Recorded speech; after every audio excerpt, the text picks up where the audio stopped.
Here's today's spotlight question. How is it the therapist can perpetuate estrangement? Well, therapists can perpetuate estrangements in many different ways. One is perpetuating the idea that the problems that the adult child has in their life are largely a result of problems that happen in the family. Now, certainly, some of the times that's true. Sometimes there are real traumas.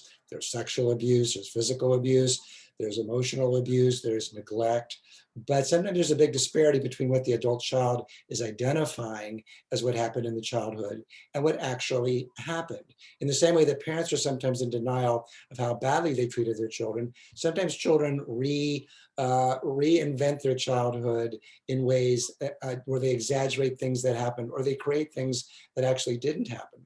Now, most therapists don't really know what really happened, and so our job as therapists are to support our clients. And so often we can perpetuate a history that may not actually be validated.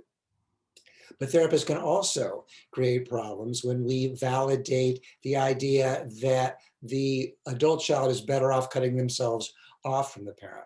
And that in doing so, they're excising some problematic part of themselves, and the idea that they owe nothing to the parent. Particularly, this is problematic if the parent was a reasonable parent or maybe made mistakes. We all make them as parents, but is willing to do the work, willing to make amends, willing to hear the adult child out. And so this idea now that it's an act of existential courage to cut off a parent no matter what, I think is very problematic in our culture.